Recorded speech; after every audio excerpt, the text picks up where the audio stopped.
በስመ አብ ወወልድ ወመንፈስ ቅዱስ አሐዱ አምላክ አሜን። ደብረ መቅደሱ ለእግዚአብሔር አብ ግሸን ደብረ ከርቤ።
የጌታችን የመድኃኒታችን የኢየሱስ ክርስቶስ የመስቀሉ ታሪክና መስቀሉ ያረፈባት የግሸን ማርያም የዳግማዊት ደብረ ከርቤ ኢየሩሳሌም ታሪክ።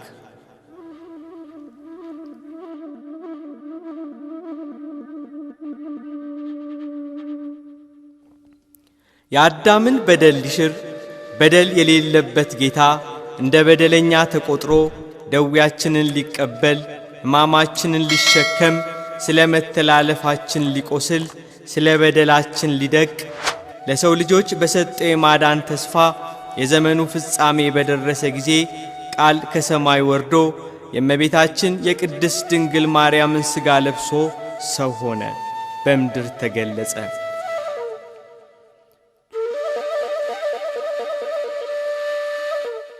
ሠላሳ ዓመት ከ3 ወር በምድር ተመላለሰ። የምስራቹን ወንጌል አስተማረ። ሕሙማነ ሥጋን በታምራት ሕሙማነ ነፍስን በትምህርቱ ፈወሳቸው። ምድር ግን ለክርስቶስ ሞት ደገሰችለት። አይሁድና የካህናት አለቆች በተመሳቀለ እንጨት ላይ እንዲሰቀል ፈረዱበት።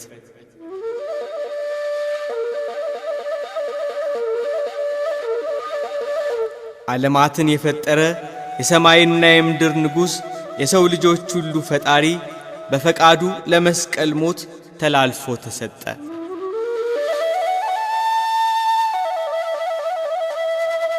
አይሁድ በ5 ችንካር ቸንክረው በመስቀል ላይ ሰቀሉት። የተሰቀለበት መስቀል በደም ተሸፈነ። በመስቀል ላይ ሥጋውን ቆረሰ፣ ደሙን አፈሰሰ። በመስቀል ላይ ሆኖ ለአዳምና ልጆቹ ሁሉ ሕይወትን አበራ።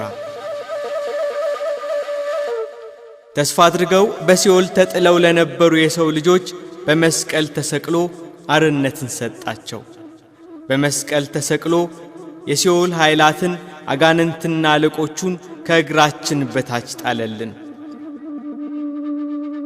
በሰው ልጆች ላይ እንዳይሰለጥኑ በእሳት ጃንጀር አሰራቸው። ከመስቀሉ ብርሃን ወጣ፣ ለዓለም ሁሉ አበራ። የብርሃናት ጌታ የብርሃን ፈጣሪ የሰው ልጆች ሁሉ አባት ጌታችን ኢየሱስ ክርስቶስ ስለ ሰው ልጆች ሁሉ ኃጢአት ራሱን አሳልፎ ሰጥቷልና።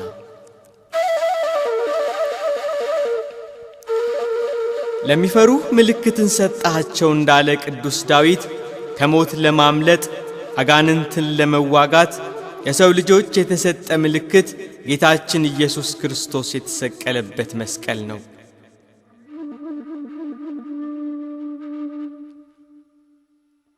ክርስቶስን አስበን የተደረገልንን በጎ ሥራ የአምላካችን የሰው ልጆችን መውደድ እርሱ ስለኛ ተላልፎ መሰጠቱን ስናስብ የመስቀሉ ነገር ቀድሞ ይታወሳል።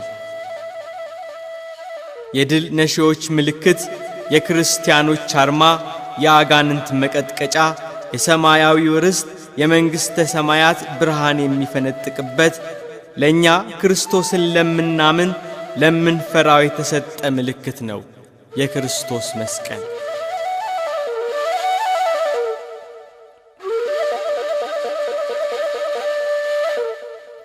መስቀል የመዳን ቃል ነው። ክርስቶስ የሞተው ስለ ኃጢአት ነው። የመስቀሉ ቃል የወንጌል ቃል ማለት ነው። መስቀል የጥልን ግድግዳ ያፈርሳል። በሰው ልጆች መካከል የነበረው የጠብ ግድግዳ የፈረሰው በመስቀል ነው።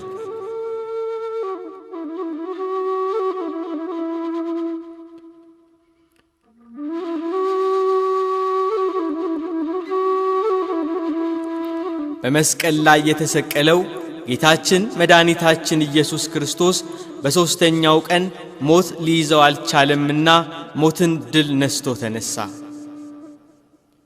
40 ቀን ወንጌልን እያስተማረ ከደቀ መዛሙርቱ ጋር ቆየ። በ40ኛው ቀን ወደ ሰማይ አረገ። የተሰቀለበት መስቀል ግን በምድር ሆኖ የማያቋርጥ ብርሃንን ከውስጡ ያወጣ ነበር። አይሁድ እስኪገረሙ ድረስ ሌሊትና ቀን ከመስቀሉ ብርሃን ይወጣል። እንደ ፀሐይ ያበራ የታመሙትን ይፈውሳል፣ አጋንንትንም ይቀጠቅጣል። በዚህ ምክንያት ብዙ አይሁድ በክርስቶስ እያመኑ በሐዋርያት ኅብረት ስር ወንጌልን መማር፣ ስለ ክርስቶስ መመስከር ጀመሩ። ይሄ ለአይሁድ ፈተና ሆነባቸው። አጋንንት አድረውባቸው የመስቀሉ ጠላት ሆኑ። ብርሃኑን ሊያጠፉ ምልክታችንን ሊደብቁ ተነሱ።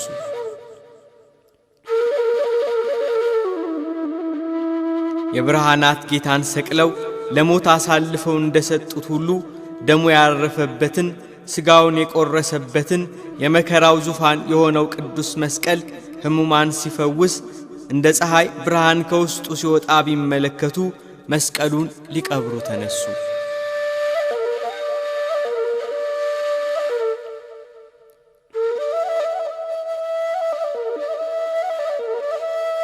በቀራንዮ ተራራ በምስራቅ በኩል 60 ክንድ የሚሆን ጉድጓድ በአዋጅ አስቆፈሩ።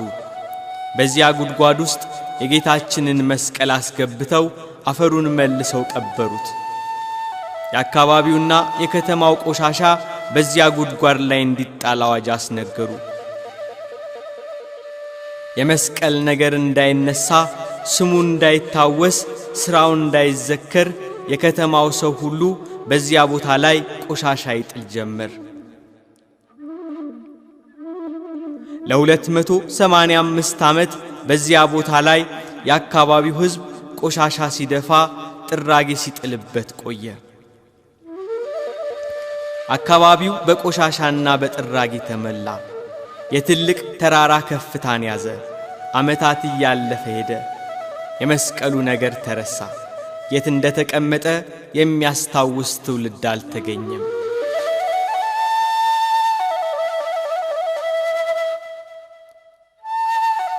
በ320 ዓመተ ምህረት የጻድቁ ንጉሥ የቆስጠንጢኖስ እናት ንግሥት ኢሌኒ ተነሳች። ክርስቶስ የተሰቀለበት መስቀል የት እንደተቀመጠ ባታውቅም ለእግዚአብሔር ስዕለትን ተሳለች። ልጇ የክርስትና እምነት ተከታይ አልነበረምና ወደ ክርስትና ሃይማኖት ቢገባ ወደ ኢየሩሳሌም ሄዳ መስቀሉን ልትፈልግ በኢየሩሳሌም ያሉትን አብያተ መቅደስን ልታንጽ ተሳለች።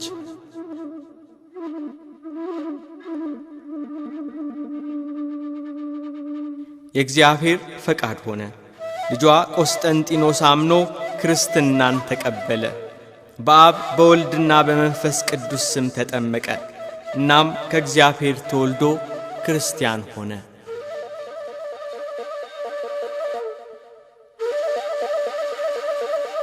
ንግሥቲቷ ኢሌኒ የተሳለችውን ስለት ልትፈጽም ኢየሱስ ክርስቶስ ከ300 ዓመት በፊት የተሰቀለበትን መስቀል ልትፈልግ ወደ ኢየሩሳሌም ወረደች። ከንግሥቲቷ ከኢሌኒ ጋር የቂሳርያ ኤጲስቆጶስ አውሳሪዮስ፣ የኢየሩሳሌም ኤጲስቆጶስ መቃርዮስ አብረዋት ነበሩ።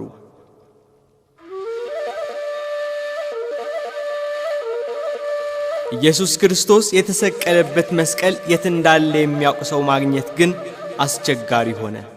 ከብዙ ድካም በኋላ ኪራኮስ የተባለ ሽማግሌ መምህር ኢየሱስ ክርስቶስ የተሰቀለበት መስቀል በቀራንዮ በስተምስራቅ እንደተቀበረና በዚያ ቦታ ላይ ጉድፍ መጣያ እንደተደረገ አያት ቅድመ አያቶቹ ሲያወሩ መስማቱን ተናገረ።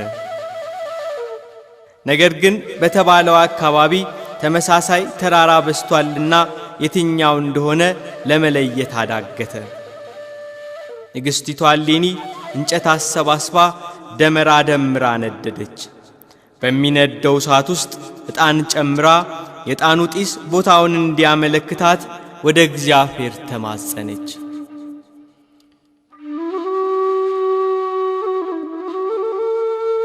ከደመራው የሚወጣው የዕጣን ጢስ ወደ ሰማይ ወጣ፣ መልሶ ወደ መሬት ወረደ፣ ወደ አንድ ተራራ አቅጣጫ ዘነበለ።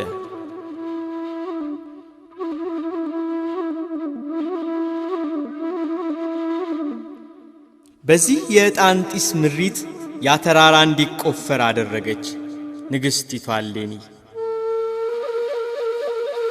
መስከረም 17 ቀን የተጀመረ ቁፋሮ መጋቢት 10 ቀን አበቃ። በዚህ ዕለት በዚያ በተቆፈረ ጉድጓድ ውስጥ የጌታችን የመድኃኒታችን የኢየሱስ ክርስቶስ መስቀል ተገኘ።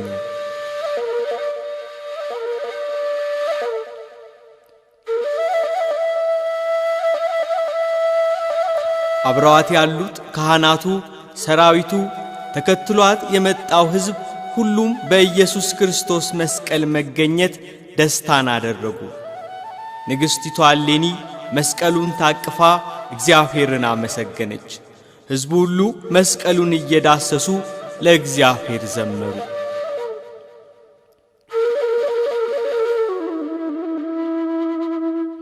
ቀኑ መሽቶ ጨለማ በሆነ ጊዜ የኢየሩሳሌም ኤጲስቆጶስ አቡነ መቃርዮስ ንግሥቲቱ እሌኒ ሰራዊቱና ሕዝቡ በሰልፍ በችቦ መብራት መዝሙር እየዘመሩ ቅዱስ መስቀሉን ተሸክመው ከቀራንዮ ተመለሱ። ንግሥት እሌኒ በጎለጎታ ታላቅ ቤተ መቅደስን አሰርታ መስቀሉን በክብር አስቀመጠችው። መስከረም 17 ቀን በ327 ዓመተ ምህረት በጎለጎታ ንግሥቲቱ ያሰራችው ቤተ መቅደስ ቅዳሴ ቤቱ ከበረ።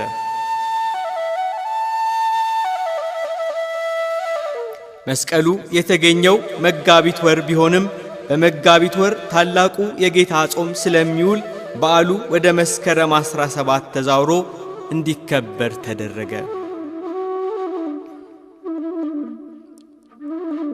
እግዚአብሔር ፈቃድ ሆኖ ይሄ ቅዱስ መስቀል ተአምራት መፈጸሙን ቀጠለ። ድውያንን ይፈውሳል፣ ሙታንን ያስነሳል። በጎለጎታ ንግሥቲቱ እሌኒ ባሰራችው ቤተ መቅደስ ውስጥ የተቀመጠ ይሄ ታላቅ መስቀል የክርስቶስ ክቡር ሥጋ አርፎበታል፣ ቅዱስ ደሙ ፈሶበታልና የድነትና የሰላም አርማ ሆኖ ኖረ።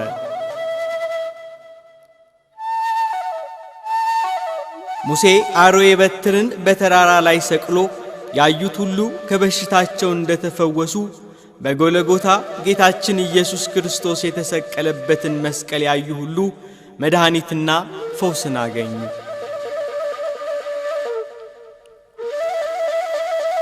ይሄ የድህነት አርማ፣ የክርስቲያኖች መለያ፣ እግዚአብሔር ለሚፈሩት የሰጣቸው ምልክት በጎለጎታ ለዘመናት ተቀመጠ፣ ተአምራትና ፈውስን እየፈጸመ።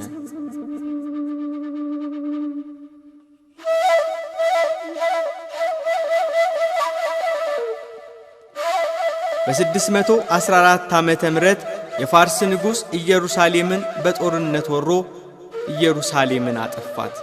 ከቤተልሔም ቤተ ክርስቲያን በቀር የቀሩትን አብያተ ክርስቲያናት አቃጠላቸው።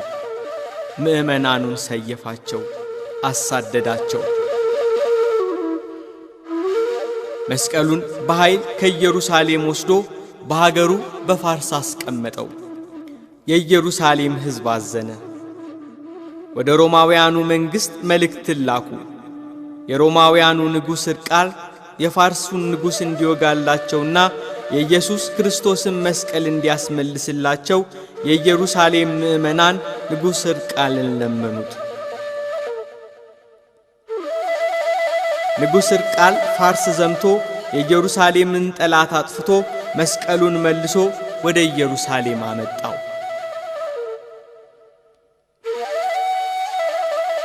ንጉሥ ሕርቃል የፈረሰውን የቀድሞውን የጎለጎታን ቤተ መቅደስ ሰርቶ መስቀሉን እንደ በፊቱ በክብር በጎለጎታ ኖረው። መስከረም 14 ቀን በ629 ዓመተ ምህረት የተሰራው የጎለጎታ ቅዳሴ ቤት ዳግም ከበረ።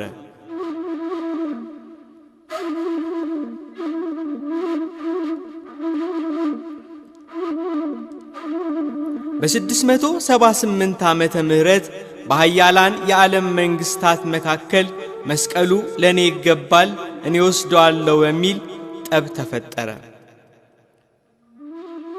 የጠቡን መክረር የተመለከቱ የኢየሩሳሌም፣ የቆስጥንጥንያ፣ የአንጾኪያ፣ የኤፌሶን፣ የአርሜንያ፣ የግሪክ፣ የእስክንድሪያ የሃይማኖት መሪዎች ጠቡን ለማብረድና ጦርነቱን ለማስቀረት መስቀሉንና ሌሎች የከበሩ ዕቃዎችን በዕጣ እንዲከፋፈሉ ተደረገ። ጌታችን ኢየሱስ ክርስቶስ የተሰቀለበት ቅዱስ መስቀል በአራት ተከፈለ። በዕጣ ለሮም፣ ለቁስጥንጥንያ፣ ለአንጾኪያና ለእስክንድርያ አብያተ ክርስቲያን መሪዎች ደረሰ። የእስክንድርያ ቤተ ክርስቲያን የጌታችን የመድኃኒታችን የኢየሱስ ክርስቶስ የቀኝ እጅ ያረፈበት መስቀል ደረሳት። የእስክንድርያው ፓትርያርክ ግማደ መስቀሉን ተቀብለው በግብፅ በእስክንድርያ አስቀመጡት።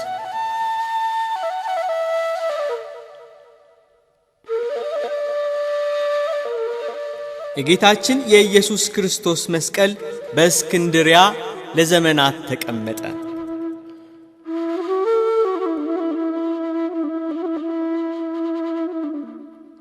በግብፅ የእስላሞች ቁጥር እየበዛ መጣ። እስላሞቹ በእስክንድርያኑ ምዕመናን ላይ መከራና ስቃይ አበዙባቸው።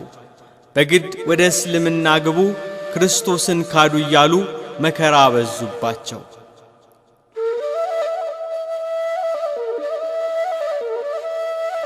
የእስክንድርያኑ ምዕመናን ቀንበር በረታባቸው። ክርስቲያኖቹ ታረዱ፣ መከራ መስቀሉን ተሸከሙ። ኢየሱስ ክርስቶስ በምድር ሳላችሁ መከራ አለባችሁ ብሏልና በምድር አረማውያኑ መከራ ጫኑባቸው። ጳጳሳቱን አባ ሚካኤልንና አባ ገብርኤልን አሰሯቸው።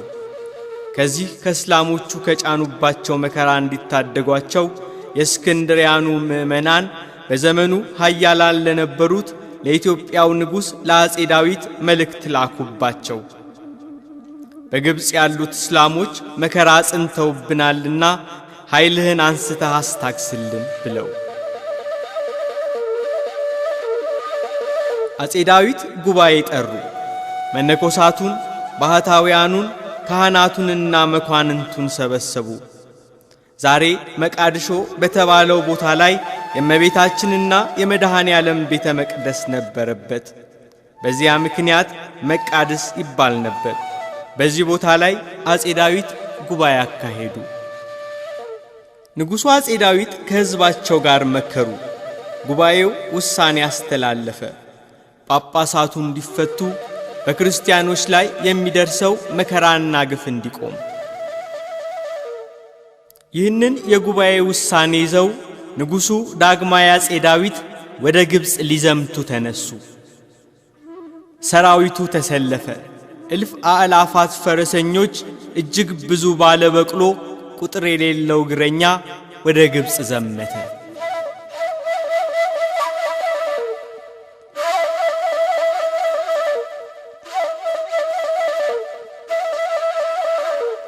ሱዳን ላይ ወደ ግብፅ ከመዝመት ይልቅ አባይን መገደብና አቅጣጫውን ማስቀየር፣ ወደ ሌላ አካባቢ እንዲፈስን ማድረግ አሰቡ። ንጉሡ አፄ ዳዊት በሰራዊቱ ብርታት የታሰበው ተደረገ። ግብፅን ያለ አባይ ማሰብ አይቻልም። ግብፅ በአባይ የበቀለች ተክል ናት። የአባይ መቋረጥ የግብፅ መንግሥት በእስክንድርያኑ ምዕመናን ላይ ባደረሰው መከራና ግፍ መሆኑ ተሰማ።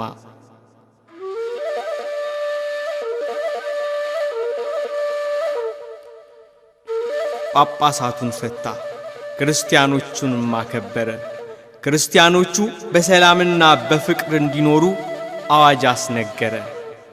አባይን በቀድሞ ልማዱ እንዲሄድ ግድቡን እንዲያፈርሱ ለንጉሡ ለአፄ ዳዊት ብዙ እጅ መንሻ የሚሆኑ ስጦታዎችን ላከ። የግብፁ ንጉሥ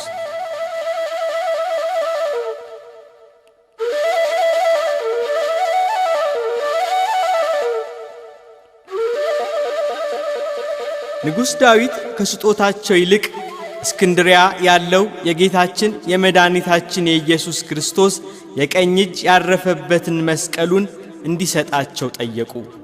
ከብዙ ምክር በኋላ መስቀሉን ክቡር በሆነ ድንቅ አሰራር በተሠራ በወርቅ ሳጥን ውስጥ አድርጎ ለንጉሡ ለአፄ ዳዊት ላከላቸው።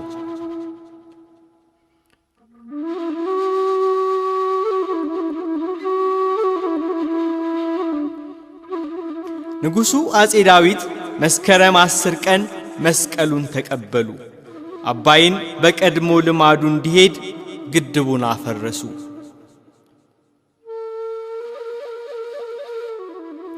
ወደ ኢትዮጵያ ሲመለሱ አፄ ዳዊት ከበቅሏቸው ላይ ወድቀው ስናር ላይ ይሞታሉ።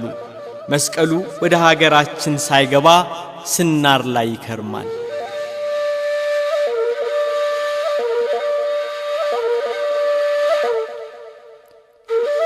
ከንጉሡ አፄ ዳዊት ሞት በኋላ ወደ ንጉሡ መንበር ለመውጣት የንጉሡ ወንድ ልጅ አፄ ዘርዓ ያዕቆብ የት እንዳለ አልታወቀምና ንግሥቲቱ እሌኒ በአባታቸው መንበር ንግሥት እንዲሆኑ ተደረገ።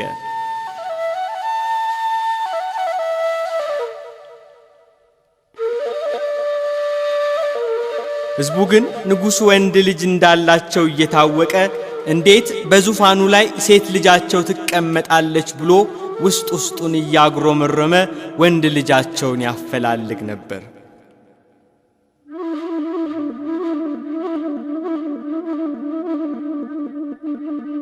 የኢትዮጵያ ቤተ ክርስቲያን እንድታድግና እንድትስፋፋ የደከመ የ15ኛው መቶ ክፍለ ዘመን ደገኛ ንጉሥ ፈላስፋው የአፄ ዳዊት ልጅ ዘርዓ ያዕቆብ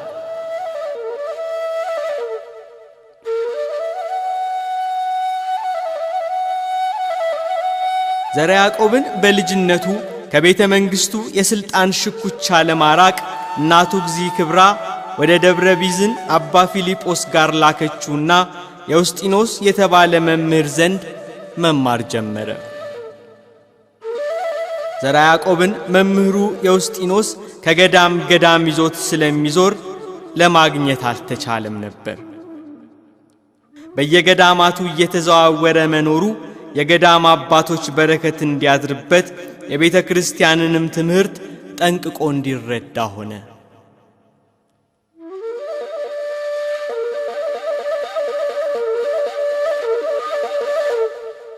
በመካከለኛው የኢትዮጵያ ነገሥታት ዘመን እጅግ ታዋቂ በኢትዮጵያ ቤተ ክርስቲያን ታሪክ ትልቅ ሥራን የሠራ ንጉሡ አፄ ዘርዓ ያዕቆብ ተገኘ። ሕዝቡ በአባትህ ፈንታ ንገስ ብለው ወደ መንበር አወጡት። ዘርዓ ያዕቆብን በዙፋኑ ላይ አስቀመጡት። የዘርዓ ያዕቆብን የምንኩስና ቆብ በእህቱ በንግሥቲቷ እሌኒ ላይ ጫኑላት። መናኙ ባህታዊ ሊቁ መነኩሴ ዘርዓ ያዕቆብ ስመ መንግሥቱ ቆስጠንጢኖስ ተብሎ ነገሰ።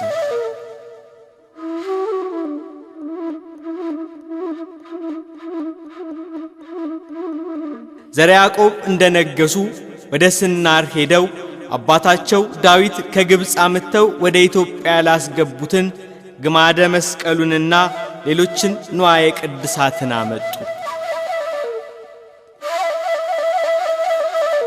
መነኩሴው ንጉሥ አፄ ዘርዓ ያዕቆብ መስቀሉን እንዳመጡ እግዚአብሔር በሕልማቸው ተገልጾ መስቀሉን በመስቀለኛ ቦታ እንዲያስቀምጡ ነገራቸው።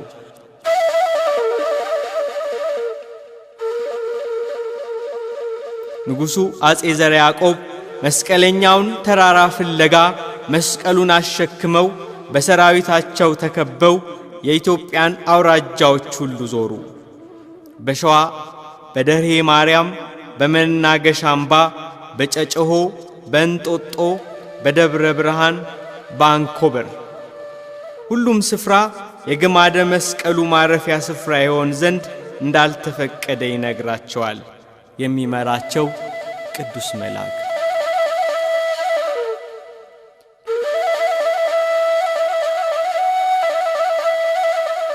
መስቀለኛውን ተራራ ፍለጋ ከሀገር ሀገር ሲዞሩ የመስቀሉ በረከት የኢትዮጵያን አውራጃዎች ሁሉ እየባረከ ቅዱሳን መካናትን እየቀደሰ ነበር።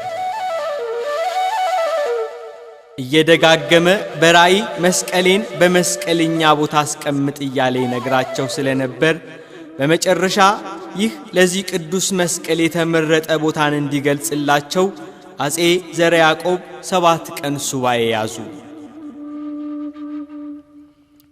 በሰባተኛው ቀን በሱባኤያቸው መጨረሻ እግዚአብሔር መስቀለኛውን ተራራ የግሸንን አምባ ገለጸላቸው።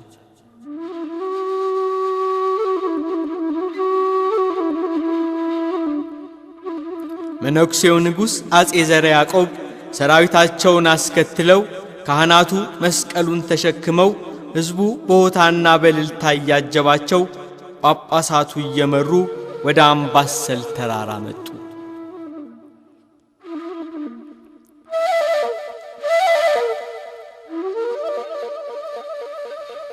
በየመን በሀገረ ናግራን ሮማውያንን ሽሽት ብዙ እስራኤላውያን ከኢየሩሳሌም ተሰደው በየመን ይኖሩ ነበር። በእነዚህ ተራራዎች ላይ ከዓለም ተለይቶ ሰማያዊውን ርስት ፈልጎ በበረሃ ውስጥ ከተራሮቹ አናት ላይ የሚኖር ፈቃደ ክርስቶስ የሚባል አንድ መነኩሴ ስደተኛ መናኝ ይኖር ነበር።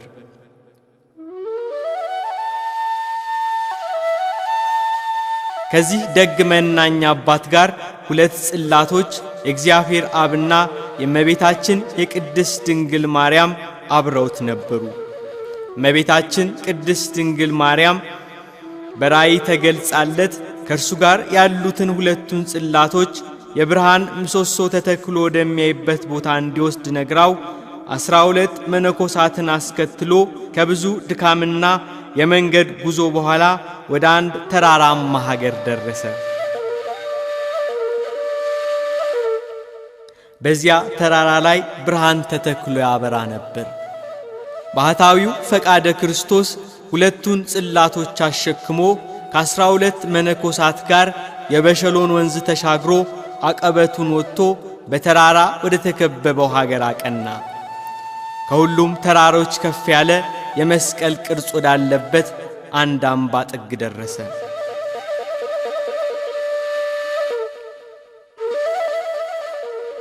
ወደ መስቀለኛው ተራራ ለመውጣት ሲታገሉ ገደሉን በሙሉ የንብ መንጋ ሰፍሮበት ነበር።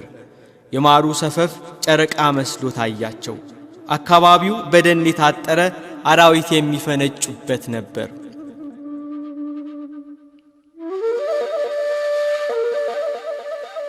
የተራራው ቅርጽና አቀማመጥ፣ የንቡ ብዛት፣ የማሩ ሰፈፍ ያስገረመው ባህታዊ ፈቃደ ክርስቶስ የእግዚአብሔርን የተፈጥሮ ስጦታ ሲያደንቅ ይህስ አምባሰል ነው አለ።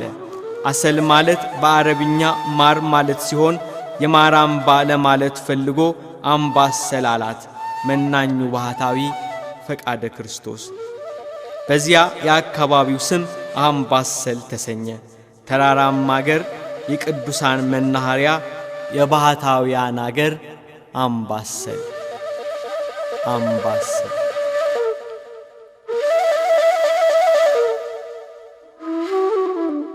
ባህታዊ ፈቃደ ክርስቶስ በብዙ ድካም አንዲት መንገድ አግኝቶ ወደ ተራራው ወጣ። በዚያ ተራራ ላይ ጥቂት ጎጆ ቀልሶ እመቤታችን ቅድስት ድንግል ማርያም እንዳዘዘችው ከሀገረ ናግራን ያመጣቸውን 2 ጽላቶች በመስቀለኛው ተራራ በግሸን አምባ ላይ አስቀመጣቸው።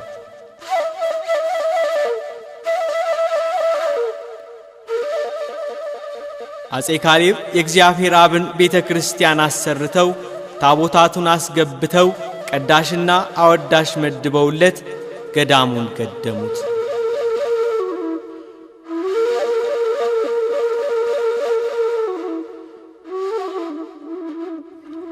ከተራሮች ሁሉ የከበረች እግዚአብሔር ክብሩን ሊገልጥባት የመረጣት የተወደደች ተራራ የአምባሰል ተራራ።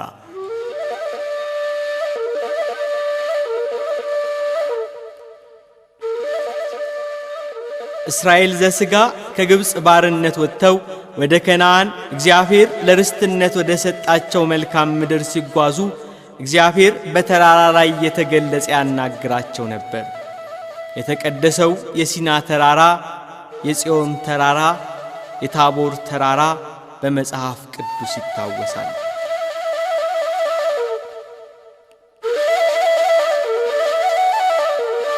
በሲና ተራራ የተገለጸ ደቀ መዛሙርቱን ወደ ታቦር ተራራ አውጥቶ ምስጢረ መለኮትን የገለጸ ጌታ እግዚአብሔር በግሸን ተራራ ላይም ተገልጿል።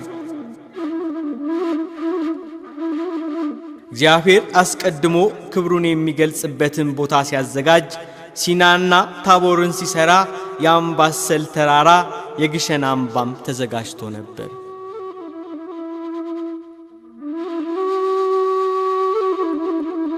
በሀገራችን ብዙ ቅዱሳት መካናት ቢገኙም እግዚአብሔር ዓለምን ከፈጠረበት ጥበቡ ይልቅ ሰው ሆኖ ዓለምን ላዳነበት ጥበቡ ያዘጋጀው ክቡር ቅዱስ መስቀል ለዘመናት በክብር እንዲቀመጥባት የመረጣት የቀደሳትና ያዘጋጃት ስፍራ ናት የአምባሰሏ ግሸን ደብረ ከርቤ።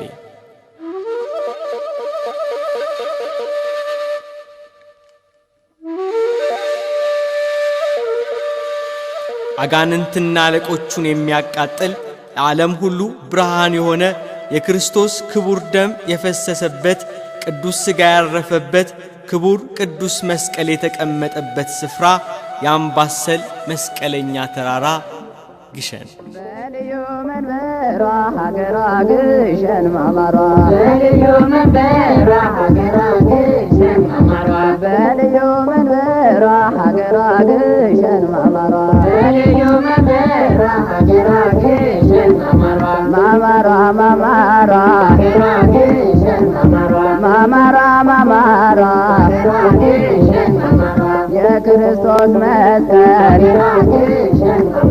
ያረፈበት ስፍራ ሰላም ደብረ ከርቤ የታቦር ተራራ።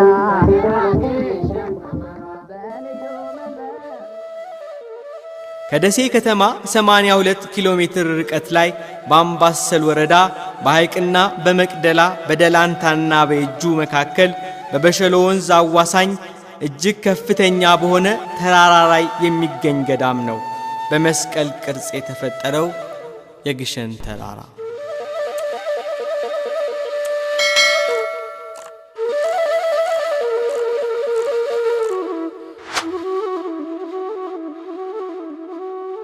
አምባሰል የተራራ አገር ነው። እዚህም እዚያም በየቦታው ተራራዎች ተደራርበዋል።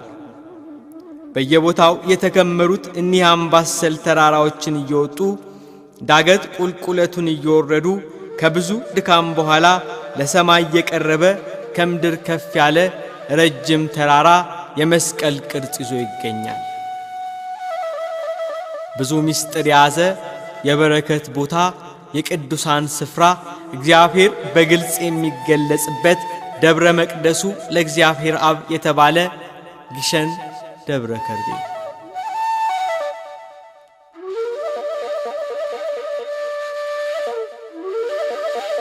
የግሸን ተራራ በእግዚአብሔር ተፈጥሮ የመስቀል ቅርጽ አለው። የተራራውን ዙሪያ ለመውጣትና ለመውረድ ፍጹም የማይታሰብ እንደ ምሰሶ ቀጥ ብለው በሚታዩ ገደላ ገደል የመሬት ገጽታዎች የተከበበ ነው። ወደ ተራራው ለመውጣትና ወደዚህ ወደ ተቀደሰ ተራራ ለመግባት አንዲት ብቸኛ መንገድና አንድ ብቻ ሰው የምታሳልፍ ጠባብ በር አለው። ወደ ግሸን ተራራ ለመግባትም ሆነ ለመውጣት ከዚህ ጠባብ በር ውጭ አይታሰብም።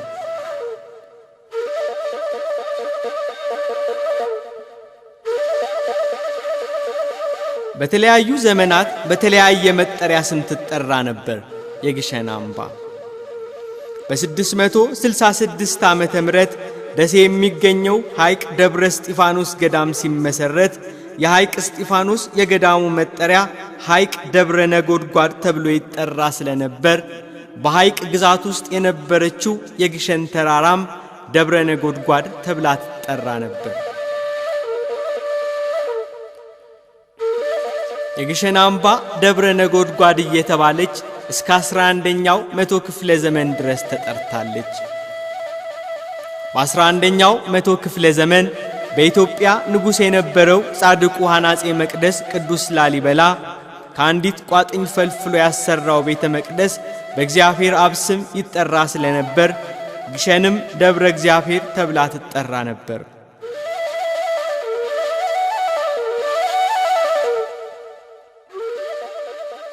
ደብረ እግዚአብሔር የተባለች የግሸን ተራራ ጌታችን መድኃኒታችን ኢየሱስ ክርስቶስ የተሰቀለበት መስቀል ወደዚህ ስፍራ ከመምጣቱ አስቀድሞ የግሸን አምባ በኢትዮጵያ ታሪክ ውስጥ የመካከለኛው ዘመን የኢትዮጵያ ነገሥታት ያቋቋሟት የመንግስታቸው ተቋም ሆና ታገለግል ነበር።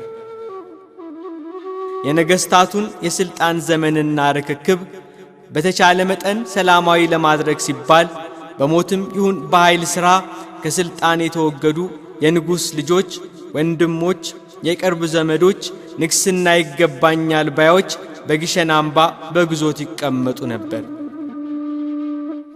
የግሸን አምባ የክርስቶስ ቅዱስ መስቀል መጥቶ ባርኮ እስኪቀድሳት እንደ ቤተ መንግሥት ወህኒ ቤትነት በተቋምነት አገልግላለች። እናም በዚህ ጊዜ የግሸን ተራራ ደብረ ነገሥት ተብላ ትጠራ ነበር። ነገሥታቱ ይማጸኑባታል፣ የክብርና የማዕረግ ዕቃዎች ይቀመጡባታል። የነገሥታቱና የመሳፍንቱ ልጆች የቤተ መንግሥት አስተዳደር ይማሩባታል። በግሸን ደብረ ነገሥት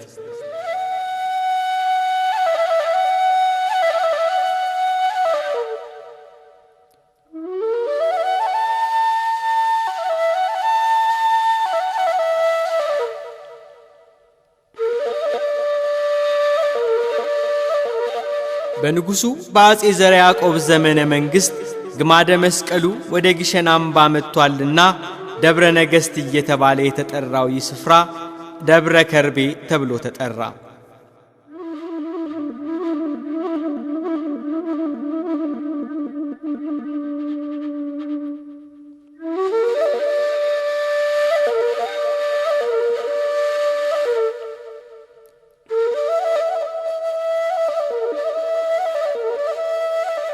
የመስቀል ቅርጽ ያለው ይህንን የግሸንን ተራራ ንጉሡ አጼ ዘርዓ ያዕቆብ ተመለከቱ። መስቀለኛ ተራራ ብሎ የነገራቸው ስፍራ ይሄ መሆኑን አወቁ። ተራራውን ከነሰራዊታቸው መስቀሉን ተሸክመው 7 ጊዜ ዞሩት።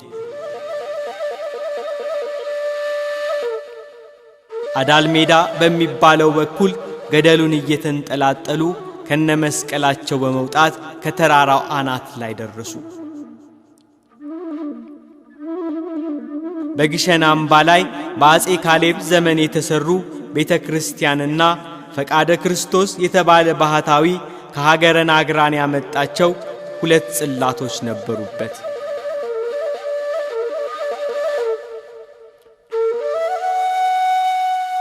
አጼ ዘርዓ ያዕቆብ ትልቅ ጉድጓድ በግሸን ላይ ያስቆፈሩ። ያንን ጉድጓድ በአማረ ግንብ አስገነቡት። የመስቀሉን ሳጥን በብረት ሳጥን ውስጥ ከተቱት። በ4 አቅጣጫ ወጥረው በጉድጓድ ውስጥ በአየር ላይ ያስቀመጡት። ከጉድጓዱ ላይ የእግዚአብሔር አብን ቤተ ክርስቲያን ያማረና የተወደደ አድርገው ሰሩት።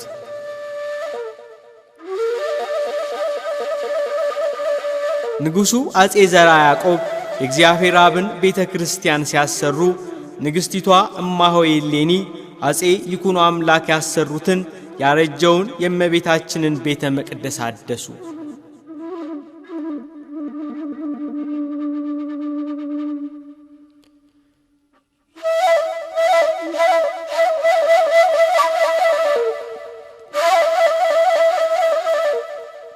መስከረም 21 ቀን በ1449 ዓመተ ምህረት ቅዳሴ ቤቱ ከበረ። ጌታችን ኢየሱስ ክርስቶስ ከእናቱ ከእመቤታችን ከቅድስት ድንግል ማርያም ጋር እልፍ አላፋት ቅዱሳን አብረውት ሆነው በግሸን አምባ ላይ ተገለጸ። ምድሪቱን ቀደሳት። የበረከት አገር የቅዱሳን መናኸሪያ እንድትሆን ባረካት። ለዚች ለተቀደሰች ቦታ የዘላለም ቃል ኪዳን ሰጣት።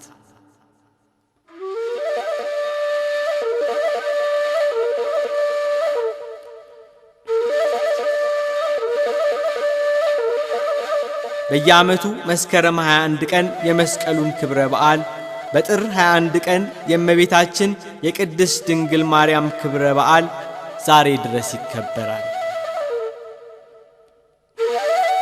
በግሸን ማርያም ተራራ ላይ በ11ኛው መቶ ክፍለ ዘመን ጻድቁ ንጉሥ ቅዱስ ላሊበላ ወደ ግሸን አምባ ሄዶ ቤተ መቅደስን ለመስራት ሲጀምር እዚህ ቦታ ላይ የምትሰራው አንተ ሳትሆን አጼ ዘርዓ ያዕቆብ ነው ተብሎ በሕልሙ ስለተነገረው ትቶ ወደ ቦታው ተመልሷል።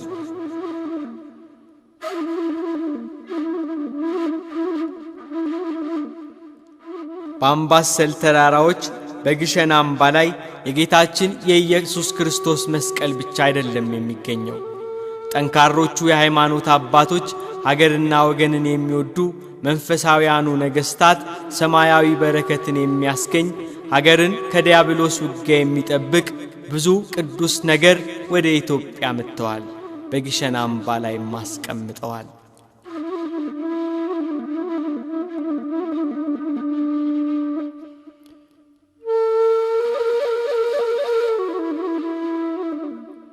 በግሸን ማርያም ከቅዱስ መስቀሉ ጋር ጌታችን ኢየሱስ ክርስቶስ በተሰቀለ ጊዜ ሆምጣጤ ሞልተው በመቃ አድርገው ጌታ ተጠማው ሲል ያጠጡበት ሰፈነግ፣ ከለሜዳው የተገረፈበት ጅራፉ፣ የታሰረበት ገመዱ በዚህ በሀገራችን በኢትዮጵያ በአምባሰል ተራራዎች በግሸን ማርያም አምባ ላይ ይገኛል።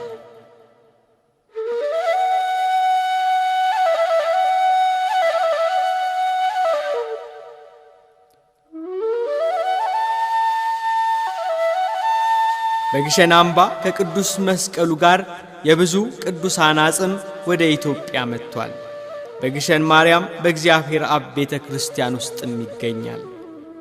የእመቤታችን የቅድስት ድንግል ማርያም እናት የሐና፣ የሐዋርያው የበርተለሚዎስ፣ የቅዱስ ጊዮርጊስ ዘልዳ አጽም፣ የቅዱስ ጊዮርጊስ የፈረሱ ጭራ፣ የአንጾኪያ ሰማዕት የገላውዲዮስ አጽም በግሸን ማርያም ይገኛል።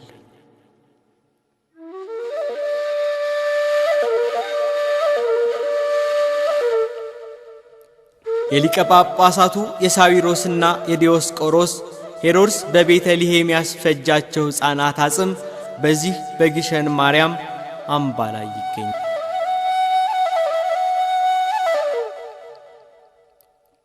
በአባቶቻችን ጥንካሬ፣ በሃይማኖታቸው ፍጹምነት፣ በእግዚአብሔር ቅዱስ ፈቃድ እኒህ ሁሉ የቅዱሳን አጽም በእግዚአብሔር አብ ቤተ ክርስቲያን ውስጥ ከመስቀሉ ጋር ይገኛሉ።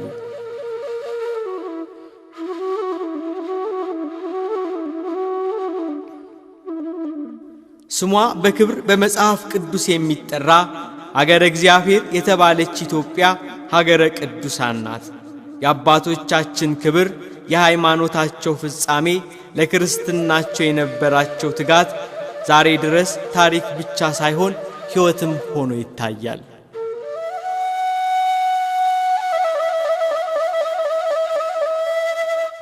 ዕለት ዕለት ስብሐተ እግዚአብሔር እየደረሰባት በቅዱሳን እየተባረከች የቅዱሳኑ አጽም የጌታችን የኢየሱስ ክርስቶስ ክቡር መስቀል እየጠበቃት በአባቶች በረከት ኢትዮጵያ ለዘላለም ትኖራለች።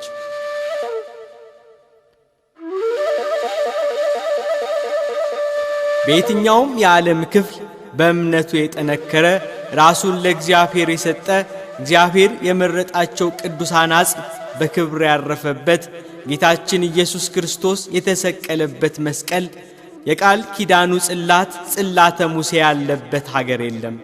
የዚህ እውነተኛ መገኛ ብቸኛ ሀገር ናት ኢትዮጵያ።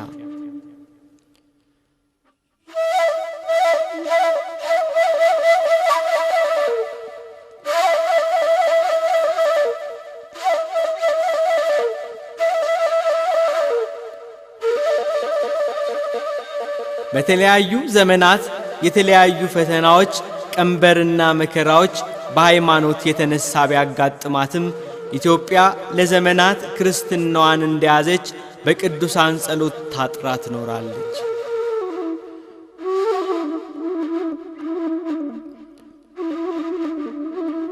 በ1532 ዓመተ ምህረት የካቲት 22 ቀን ግራኝ መሐመድ ግሸን አምባ ላይ ወጥቶ ነበር። የጥፋት ሰራዊቶቹን አስከትሎ ወደ ተራራው መጣ። ተራራው ላይ የነበሩ የልዑላን ልጆች ሕዝቡ በድንጋይ ናዳ ብዙ መከቱ። ግን ግራኝ መሐመድ አምባውን ሰብሮ ገባ፣ የልዑላኑን ልጆች ፈጃቸው። ከይኩኖ አምላክ ጀምሮ የተከማቸውን ሀብት፣ የወርቅ ዘውድ፣ ስዕላት፣ የወርቅ ጽዋ፣ የወርቅ ጻሕል፣ የወርቅ መስቀል፣ የወርቅ ጌጣጌጥ፣ የሐር ልብስ፣ መጽሐፍቱን ዘረፋቸው፣ አቃጠላቸው። የዚህ የጥፋት ሰው የግራኝ መሐመድ የታሪክ ጸሐፊ ስለ ግራኝ መሐመድ የግሸን ማርያም ዘረፋ ሲጽፍ በዚያን ጊዜ ወርቅ እንደ ድንጋይ የሐር ልብስም እንደ ቅጠል ረክሶ ነበር ብሎ ጽፏል።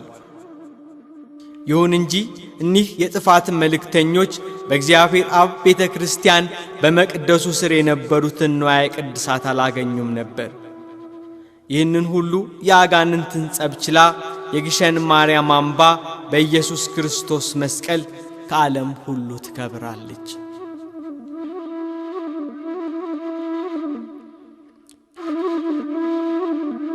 ዳግማዊት ኢየሩሳሌም ግሸን ደብረ ከርቤ የቅዱሳን ማረፊያ የኢየሱስ ክርስቶስ ደሙ የፈሰሰበት ሥጋው የተቆረሰበት ቅዱስ መስቀል የሚገኝባት ቅዱስ ገዳም ናት።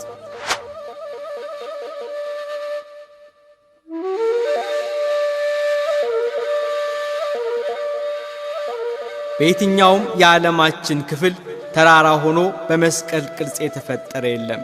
እግዚአብሔር ለክብሩ ያዘጋጃት ደብረ መቅደሱ ለእግዚአብሔር አብ ናት። ግሸን ደብረ ከርቤ።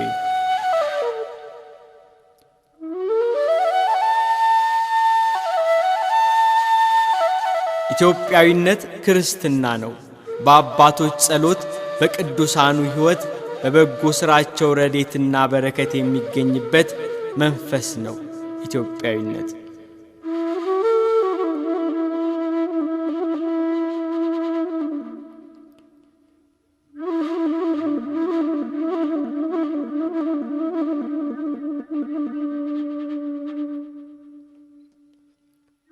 የነገሥታቱ ጥንካሬ፣ ለሃይማኖት ያላቸው ቆራጥነት፣ የመንፈሳዊ ሕይወታቸው ተጋድሎ፣ የመነኮሳቱና የካህናቱ፣ የመናንያኑ፣ የባህታውያኑ ኅብረትና ጸሎት፣ ምልጃ፣ ሰማዕትነት መገለጫው ዳግማዊት ኢየሩሳሌም ግሸን ደብረ ከርቤ ነው።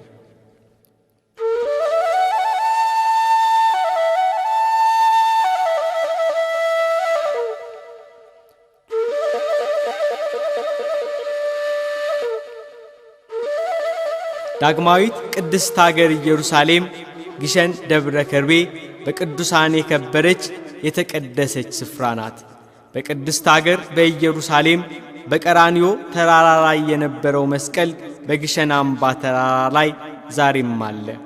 በኢየሩሳሌም በሰማዕትነት ያረፉ የብዙ ቅዱሳን አጽም በዳግማዊት ኢየሩሳሌም በግሸን አምባ ተራራ ላይ አርፏል። ግሸንን መሳለም ኢየሩሳሌምን መሳም እንደሆነ ቃል ኪዳን ተገብቷል። የአባቶቻችን አምላክ ስሙ የተመሰገነ ይሁን። ምስጋና ይሁን ለአብ ለወልድ ለመንፈስ ቅዱስ ዛሬም ዘወትርም ለዘላለሙ አሜን።